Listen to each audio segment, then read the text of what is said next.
नमस्कार दोस्तों, स्वागत है आपका स्टडी विद सोनिया में। और आज हम बात करने जा रहे हैं कि एनईपी नेशनल एजुकेशन पॉलिसी 2020 के बारे में जो इंडिया की न्यू एजुकेशन पॉलिसी है। आने वाले कोई भी एग्जाम में इससे रिलेटेड टॉपिक्स नहीं आए, ऐसा हो ही नहीं सकता। वेल, एनईपी 2020 स्टार्ट करने से पहले ये जानना जरूरी है कि आखिर ऐसा क्या हुआ जिसकी वजह से रिफॉर्म करने की आफ्टर 34 ईयर मतलब 1986 के अंदर सबसे पहले नेशनल एजुकेशन पॉलिसी दी गई थी।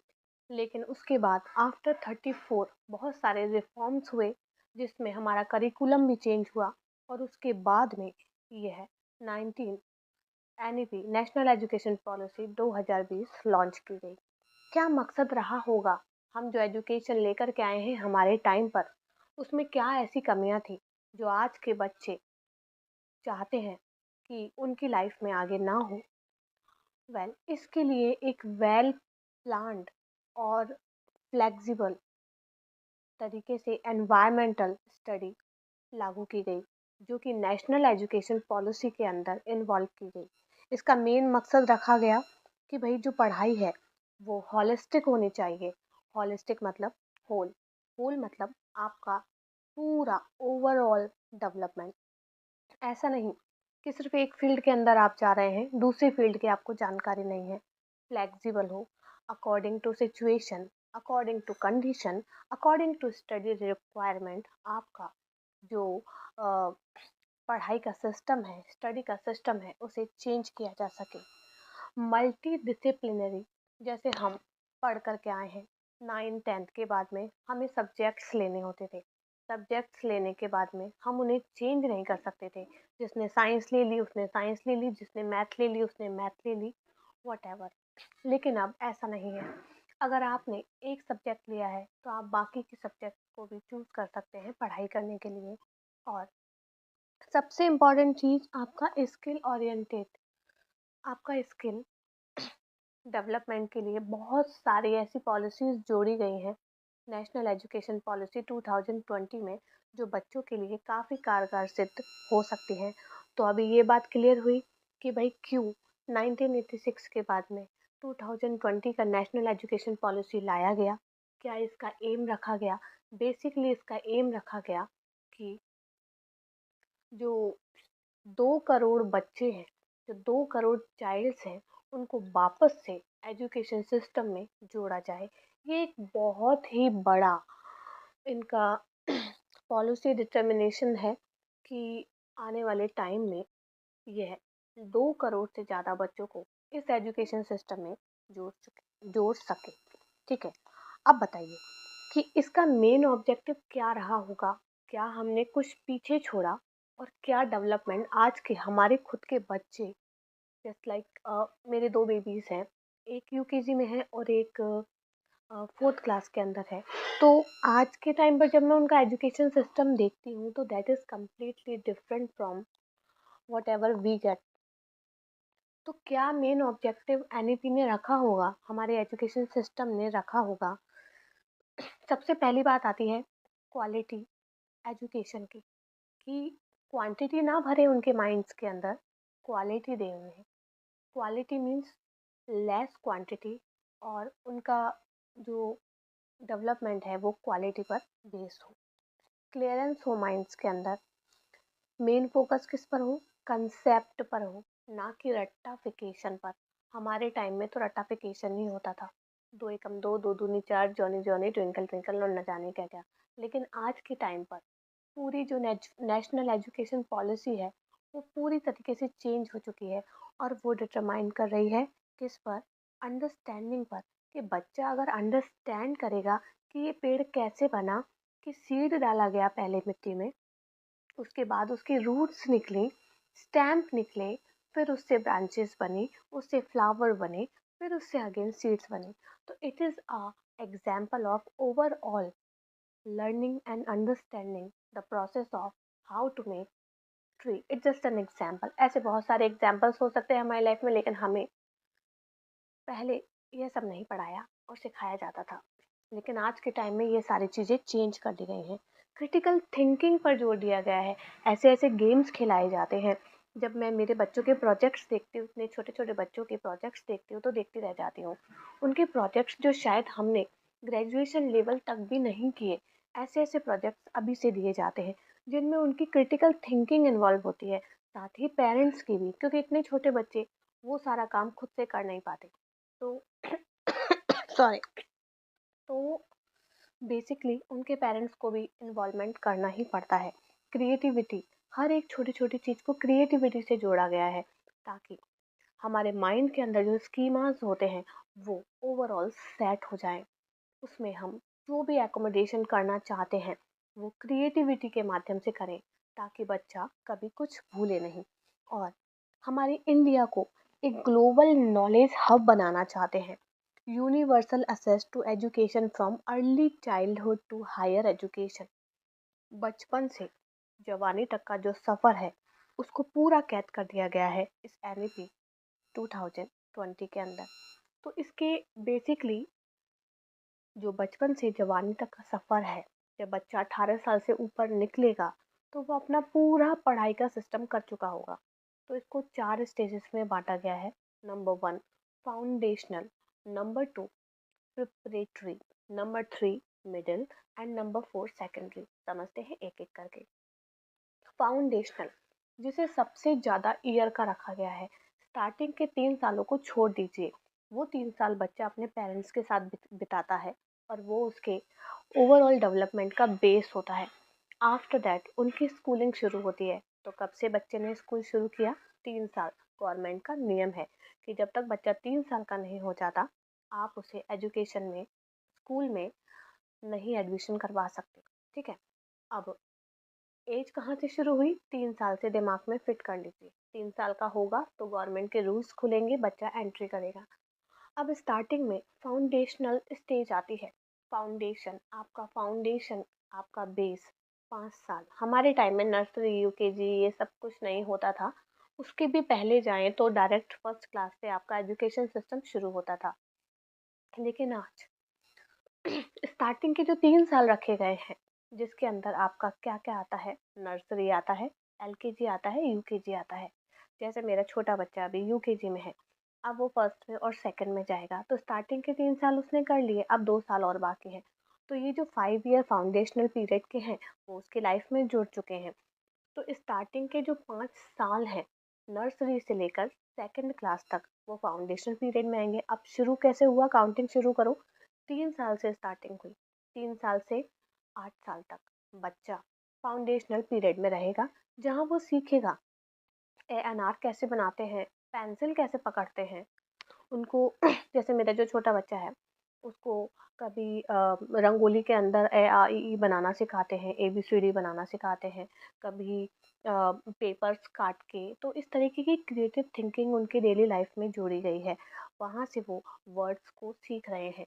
यूकेजी तक उनका फॉर्मेशन स्टार्ट हो जाता है जहाँ पे वो छोटी मोटी स्पेलिंग्स बनाना सीख जाते हैं, सेंटेंस बनाना सीख जाते हैं, नंबर्स काउंटिंग सीख जाते हैं। अब जो फर्स्ट और सेकंड क्लास उनकी आती है उसके अंदर उनको प्रॉपर न्यूमरेसी मतलब एफ एल एन का ज्ञान आ जाता है। FLN मतलब न्यूमरेसी का ज्ञान उनको आ जाता है। थोड़ा बहुत जोड़ घटाव वो सब चीज़ें यहाँ पर सीख जाते हैं। तो क्या हुआ, सेकंड क्लास तक यहाँ पर पढ़े, 3 साल से एंट्री हुई और 8 साल पर ये खत्म हो गया। अब दूसरी स्टेज में चलते हैं। दूसरी स्टेज आती है आपकी मिडिल स्टेज। ठीक है ना। अब ये जो, सॉरी नॉट मिडिल स्टेज, आपकी प्रिपरेटरी स्टेज आती है, स्लिप हो गया। प्रिपरेटरी स्टेज क्या है? अब देखो 8 साल वहाँ लगा दिए। अब कहाँ से शुरू होगा? 8 साल से और आगे के 3 साल जोड़ लीजिए, 11 साल। मतलब 8 साल से और 11 साल तक आपका बच्चा प्रिपेयर करेगा अपने आप को किस चीज़ में? रीडिंग में, राइटिंग में, स्पीकिंग में, मैथ्स में, आर्ट्स में और साइंस में। ठीक है ना। क्यों? क्योंकि मेरा मेरा बड़ा बेटा 4th क्लास में है, अभी वो 5th में आ जाएगा। तो जब उसने 3rd में एंट्री ली थी तब उसकी मैथ्स आ गई थी, उसकी साइंस आ गई थी, उसकी EVS आ गई थी, उसका मराठी आ गया था। आई एम फ्रॉम महाराष्ट्र, तो मराठी आ गया था, हिंदी आ गया था। ये सारे सब्जेक्ट्स उसके जुड़ गए। अब उसने स्पीकिंग सीख ली अच्छे से, वो राइटिंग कर लेता है। फोकस उसका किस चीज़ पर है? ओवरऑल सब्जेक्ट्स पर। अब आगे जब वो बढ़ेगा तो थर्ड से लेकर के और कौन सी क्लास तक रहेगा उसका?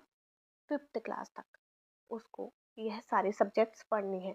ठीक है, यहाँ उसने अपने आप को प्रिपेयर कर लिया कि भाई वो पढ़ सकता है, अब लिख सकता है, वो बोल सकता है। आर्ट्स साइंस मैथ्स क्या होती है उसको थोड़ा बहुत नॉलेज उसका है। अब आगे चलते हैं। अब वो मिडिल स्टेज में आएगा। मिडिल स्टेज में फिर से उसे 3 साल देने पड़ेंगे। अब यहाँ पर आकर उसकी एज हो गई है 11 साल। अब 11 साल से 3 साल और जोड़ लो, 14 साल।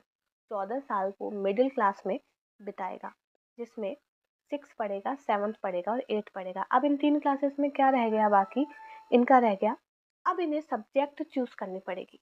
सब्जेक्ट बेस इनकी स्टडीज होंगी, जहाँ पर इनको कोडिंग सिखाई जाएगी। और एक बात मिडिल क्लास याद रखना, मिडिल क्लास में वोकेशनल स्किल्स स्टार्ट कर दी गई हैं। मतलब कोई एक ऐसी फील्ड जहां पर आप अपना वोकेशनल ट्रेनिंग स्टार्ट कर सको।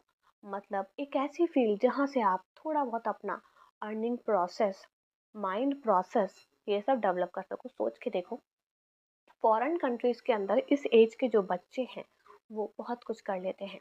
शायद हमारा इंडिया वहीं से कुछ कंसेप्ट कैरी कर रहा है। जैसे फॉरेन कंट्रीज के अंदर 8 साल से ऊपर के जो बच्चे होते हैं, उनके अंदर इतनी अच्छी खासी साइंटिफिक नॉलेज होती है कि वो कोडिंग डिकोडिंग आराम से कर लेते हैं, अपने खुद के एप्स बना लेते हैं, गेम्स ओरिएंट कर लेते हैं, छोटा मोटा वर्कशॉप स्टार्ट कर लेते हैं। मतलब दे आर मोर कैपेबल। ठीक उसी पॉलिसीज को अगर हम हमारे इंडिया में अप्लाई कर दिया जाए तो हमारे बच्चों के अंदर वो एक्स्ट्रा स्किल्स डेवलप हो सकती है। सोचिए 6th क्लास से जब वो ये सब चीज़ें स्टार्ट करेगा तो उसका माइंड फोकस्ड होगा कि yes I can do that. हमारे टाइम में क्या होता था, बेवकूफ़ों की तरह 12th क्लास तक तो हम लोग साइंस ही पढ़ते रहते थे। उसके बाद में हमको पता चलता था अब हमें ग्रेजुएशन में कॉलेज में जाना है। मतलब ग्रेजुएशन के और 3 साल, मतलब टोटल 12th के बाद के 3 साल हम सिर्फ पढ़ाई पढ़ाई पढ़ाई और पढ़ाई में ही लगा देते थे। एक्स्ट्रा कुछ एक्टिविटीज़ कुछ भी नहीं होता था। ये आप सब लोग अगर उस दौर से गुजरे हैं तो आपको पता होगा। लेकिन आज का टाइम डिफरेंट हो गया। जैसे ही वो मिडिल एज में आया, बच्चे का वोकेशनल शुरू हो गया। वोकेशनल कहाँ शुरू होता है? मिडिल एज में, याद रखना। मिडिल एज में जैसे ही वो आया, वोकेशनल शुरू हो गया। अब वोकेशनल शुरू हो गया, यहाँ से उनकी एक्स्ट्रा एक्टिविटीज शुरू हो गई, जहाँ उसे वो अर्निंग के साथ जोड़ सकता है, कोडिंग डिकोडिंग सीख सकता है। यहाँ पर ख़त्म हुआ अपना मिडिल स्टेज। अब चलते हैं लास्ट स्टेज पर, जहाँ पर 15 साल से लेकर के और बच्चे 14 साल से लेकर आपके बचे हुए जो 18 साल तक है। बच्चा 18 साल के बाद गवर्नमेंट के उसमें आ जाता है, ठीक है ना। अब 18 साल से 18 साल तक वो अपनी पूरी स्टडी कंप्लीट कर लेगा। 4 साल की है जो क्लासेस रहेंगी। अब उसमें हमारे टाइम में क्या होता था कि जब हम सेकेंडरी में पहुंचते थे तो हम साइंस लेते थे, मैथ्स लेते थे, आर्ट्स लेते थे, वट एवर सब्जेक्ट। लेकिन यहाँ पे क्या हुआ, यहाँ पे बच्चा मल्टी डिसिप्लिनरी सब्जेक्ट्स चूज कर सकता है। ऐसा नहीं है उसने साइंस ले लिया तो वो आर्ट्स नहीं पढ़ सकता, वो मैथ्स नहीं पढ़ सकता, सोशल साइंस नहीं पढ़ सकता। आज के बच्चे को ओवरऑल नॉलेज होगी सब्जेक्ट्स की। जैसे हम जैसे लोगों को, जैसे मेरा साइंस था तो मुझे साइंस की नॉलेज अच्छी खासी है। लेकिन कोई मुझसे हिस्ट्री के बारे में पूछे, सोशल साइंस के बारे में पूछे, तो मुझे उसका नॉलेज शायद नहीं होगा। वो एक्स्ट्रा नॉलेज हमें दिया ही नहीं गया था। लेकिन इन टुडेज टाइम बच्चे का ओवरऑल होलिस्टिक डेवलपमेंट 360 डिग्री जो डेवलपमेंट है, जिसमें कॉग्निटिव हो गया, अफेक्टिव हो गया, psychomotor, all over development include किया गया है। यहाँ से शुरू होगी उसकी फ्लेक्सिबिलिटी सब्जेक्ट्स को लेकर के, जहाँ पर वो अपनी चॉइस के हिसाब से सब्जेक्ट ले सकता है, करियर बना सकता है। सपोज उसे साइंस पसंद नहीं आया तो वो मैथ में करियर बना लेगा। मैथ पसंद नहीं आया, सोशल साइंस में बना लेगा, सीए बन जाएगा, डॉक्टर बन जाएगा, what ever facility he just want in his life he can carry. But हमारे टाइम में अगर हमने साइंस ले ली तो हम वहाँ पर कैद हो गए थे कि अब हम एक्स्ट्रा एक्सट्रीम में नहीं जा सकते, कहीं और अपना करियर नहीं बना सकते। तो ये हमारे टाइम की एक बहुत बड़ी लिमिटेशंस थी। तो ये 4 स्टेजेस कंप्लीट हो गई। याद कैसे रखना है? बचपन से जवानी तक का जो सफ़र है उन 4 स्टेजेस में बीता है। फाउंडेशनल हो गया, प्रिपरेटरी हो गया, मिडिल में जैसे ही आओगे वोकेशनल याद रखना है, और लास्ट हो गया आपका सेकेंडरी। 3 साल से शुरू किया था, 18 पे खत्म किया था, तो ओवरऑल जो एज है वो 3 साल से 18 साल के बीच में है। तो पढ़ाई कहाँ से शुरू हुई एनईपी में? 3 साल से और 18 साल तक, ठीक है। अब मेन पॉइंट्स इसके क्या हैं? Rigid stream, no rigid stream, कि एक ले लिया तो दूसरा नहीं ले सकते। अभी मैंने आपको बताया साइंस ले लिया तो मैथ भी ले सकते हैं, social science, what ever he want और शी वॉन्ट। सबसे इम्पॉर्टेंट चीज़, थ्री थ्री का आंकड़ा लैंग्वेज में, मदर टंग। आपकी जो मदर टंग है ये कंपलसरी है कि स्टार्टिंग के जो 5 साल हैं उसे मदर टंग में ही पढ़ाया जाएगा, क्योंकि बच्चा जो 3 साल अपना घर में बिता कर के आया है वो मदर टंग में बिता कर आया है, उसकी अंडरस्टैंडिंग मदर टंग में है। जैसे हम मारवाड़ी लोग हैं तो हम मदर टंग हिंदी मारवाड़ी में हम बोलते हैं, तो बच्चे का सर्वांगीण विकास 3 साल तक जो अंडरस्टैंडिंग हुई है, कोडिंग डिकोडिंग हुई है माइंड में लैंग्वेज को लेकर, वो मारवाड़ी है। तो अब जाते ही उसको इंग्लिश शुरू कर दिया जाएगी या मराठी शुरू कर दी जाएगी, he will not be able to understand anything. तो कंपलसरी है कि उसको चीज़ों को उसके माइंड में बिठाने के लिए उसको स्टार्टिंग में जो उसकी मातृभाषा है, जो उसकी मदर टंग, जो उसकी माँ जो बोलती है टंग, उसमें सिखाया जाए। अब जो आने वाली पॉलिसी है 2023 उसके अंदर इसे 8 साल तक कंपलसरी कर दिया गया है, लेकिन 8 साल तक 2020 की जो पॉलिसी है उसको एक्सटेंड कर सकते हो। 3 लैंग्वेज फॉर्मूला, ठीक है ना, इसमें मदर टंग इम्पॉर्टेंट है। उसके बाद में अगर हायर एजुकेशन की बात की जाए इसमें, तो पहले जैसे मैंने मेरा ग्रेजुएशन किया साइंस के अंदर, साइंस में ग्रेजुएशन करने के बाद में फिर 2 साल बीएड के लगाए। लेकिन अब ऐसा हो गया है कि आफ्टर 2030 आपके पास में वो ऑप्शन नहीं रहेगा। बेचारे जो लोग इस तरीके की बीएड और ग्रेजुएशन करके बैठे हैं उनका लॉस बहुत होगा।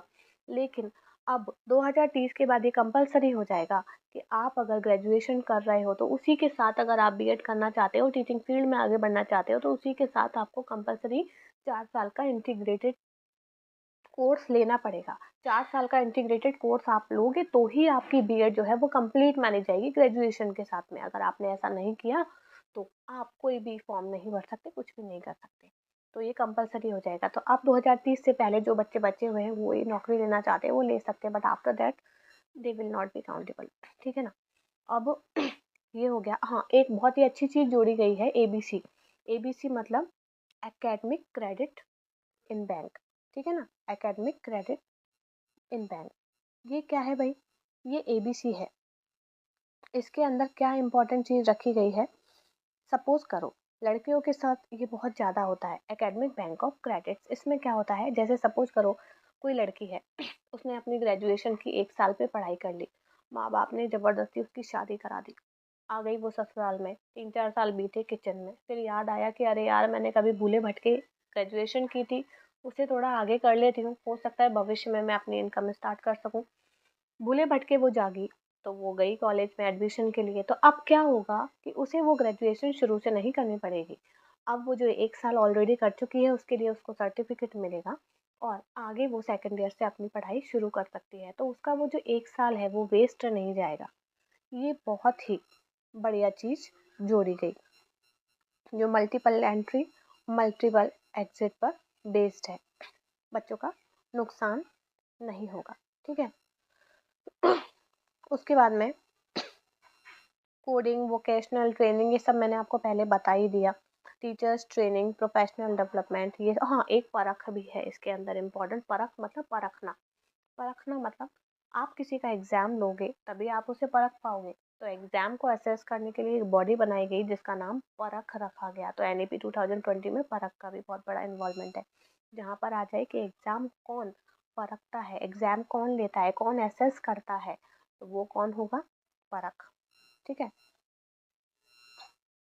बाकी मेन जो की फीचर्स थे वो यही थे इसके, कि मदर टंग यूज़ में आएगी। कुछ की फीचर्स है जिन्हें आप याद रख कर लो। वोकेशनल 6 क्लास से शुरू होगी, मदर टंग यूज़ होगी, 5+3+3+4 का फॉर्मूला रहेगा, मल्टी डिसिप्लिनरीज रहेंगी, रिजिड नो रिजिड करिकुलम, और रट्टाफिकेशन एकदम बंद, बच्चे कोई से भी सब्जेक्ट ले सकते हैं, एबीसी रहेगा। तो ये सारी चीज़ें थी जो एनईपी 2020 को स्पेशल बनाती है। और सही बोलो तो सही मायनों में इस तरह की जो पॉलिसी थी उसकी नीड भी थी, क्योंकि आज जब हम हमारे बच्चों को इस तरीके से पढ़ता हुआ देखते हैं तो 10 बार मेरे ही मुँह से निकल जाता है कि पहले जब हम पढ़ाई करते थे तो that was kind of waste of time. But आज जो बच्चे पढ़ाई कर रहे हैं वो काफ़ी अच्छी है। इतनी छोटी एज में उन्हें इतनी चीज़ों का ज्ञान है। तो कभी-कभी मुझे भी ये फ़ील होता है कि हाँ, इनसे मुझे भी कुछ सीखने को मिल रहा है। तो ये जो पॉलिसी है that is fantastic. I hope आपको ये क्लास अच्छी लगी होगी, जो मैंने आपको अपनी भाषा में समझाने की कोशिश की है। अगली बार मिलते हैं कुछ ट्रिक्स के साथ।